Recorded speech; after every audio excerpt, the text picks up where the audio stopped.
But the thing is, we put it off for someday. And you have Monday, Tuesday, Wednesday, Thursday, Friday, Saturday, Sunday, but someday never comes. We wait for it. It's for the 8th day. It's going to come. Yeah, there's Monday again. Okay? So don't put it off. Work with a sense of urgency. And I want to give you some tips for doing this. I think they're great. 1, start off every day with a to-do list. A to-do list that you will get done no matter what. I do this. I call it my man law book. I'll give you an example. Let me show you. Here we go. This is my man law book for today. These are all the things I had to get done.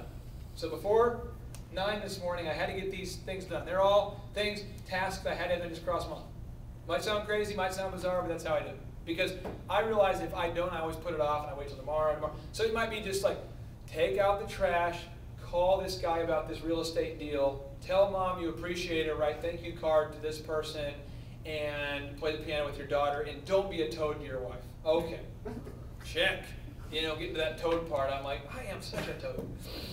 Okay, change, you know what I mean? And I just, you have to make a decision though.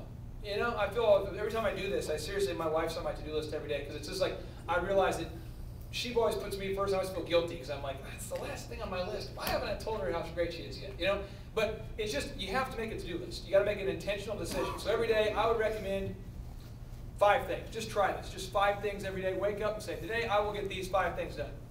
Doesn't be huge, just something. But what's going to happen is, what's going to happen when you get the final thing crossed out? What's the feeling you feel?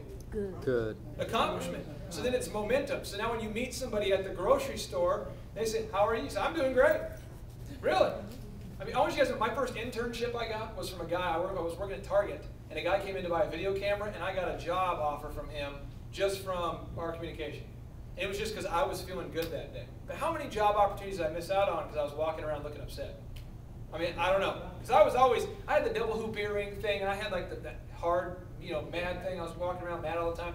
And I just looked like I was mad. I looked like I was wanting to hang out with him and him.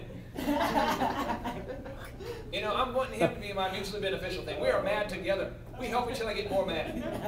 You know? But if you just smile and just bring, and it's going to come from getting things done. Second thing is walk 15% faster. You ever been to the mall? You ever see the guys in the mall who walk counterclockwise to mall traffic? There's not like a law, but there's more of a man law that says, man law, you will walk in the mall this way, the other people walk this way. These guys are unaware of it. They're just walking, like, you know, like this. They don't have a job. They're not going to buy anything. They're just there. They're just occupying space, maintaining homeostasis at the mall. Then you see the guy who walks in and he's just, you know, you're like, well, what's his deal? Well, he's got to hurry up and get something to get out because he has somewhere to go. He's got a to-do list. He's got things to do, which is why he's successful. Okay? So 15% faster. Next thing is only work via appointment. Girlfriend says, hey, we should get together tomorrow sometime. You ever been to church? And at church, people say, we should get together sometime. You ever had that? Sometime. You know, you maybe met somebody for like the 8th time. And you're like, what was your name again? You are, yeah, good to see you, buddy. You start using buddy. What's up, buddy? What's up, man? Hey, you know what I mean? You don't know their name anymore. It's like the 8th time you've asked for their name, but you always forget. And then they keep saying, we should get together sometime. And you keep saying, yeah, we should sometime. And you never do. It's because we don't work via appointment. But when you work via appointment, you say, yeah, we should get together Tuesday at 4. How about that? Okay, let's do Tuesday at 4. And it works. But when you work via appointment, you get things done because you schedule it. Okay? So work via appointment. Next thing I want to go over here is time blocking. Time blocking. Well, time blocking means, this is the biggest complaint I have with text messages and the cell phones and the emails and the YouTube and the Twitters. You got some guy in Michigan telling you, I just went to the store on his Twitter. First off, why are you telling me you went to the store? Second off, why do I want to know, how are you on my Twitter? Why? I don't want you to tweet me. Don't tweet me. You know, then a text message from a guy you barely knew off Facebook, and he's like, hey, what's going on? How are you?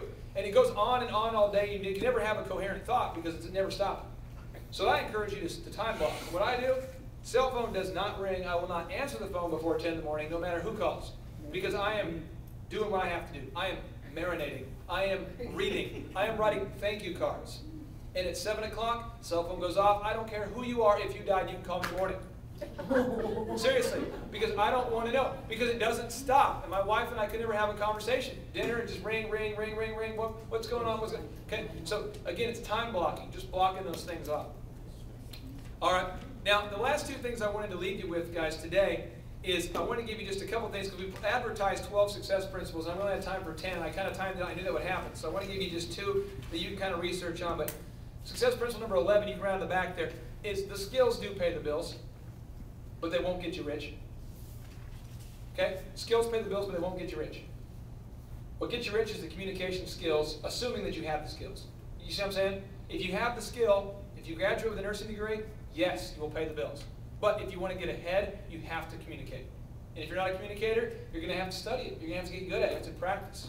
Maybe join Toastmasters. It's a public speaking group. That thing will make you cry and have like stomach aches all day. You get nervous all the time, but it'll get you better. I had to do this. It's kind of crazy. All right? Other thing is, form a mastermind.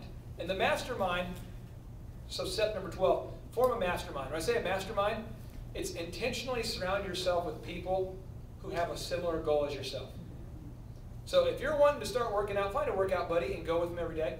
That's why I do the boot camp workouts, you know, because you go with a whole bunch of people and you go in the mornings and you have to, and everyone mocks everybody. Like if you're going slow, they're like, that's weak, Clark, come on now, let's go, you know. And it's just kind of that culture, you know. But if you'll notice a bunch of really good rappers, they form a Wu-Tang clan because they need to be together to get the creativity going. You have to have, but you can't just be the Wu. You know, you want to be the Wu-Tang clan. You want to surround yourself with a mastermind.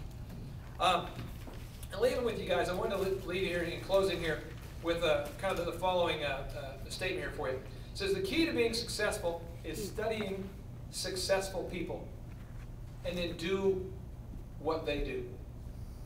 Study successful people and do what they do. And if you implement these success principles today, not tomorrow or someday, but today, you will find yourself gradually pulling ahead of your classmates, your neighbors, and your friends. And success will be inevitable at the other side of failure. At the other side of failure. You're not going to just have this at the other side. It's the small things you do. So that's pretty much that is the question today: is how will you implement these principles? And I'm hoping you have action steps for all these. I know we went fast, but if you don't, my hope for you today is that you can leave here with action steps for each one of these. And I will see you guys at the top. Thank you.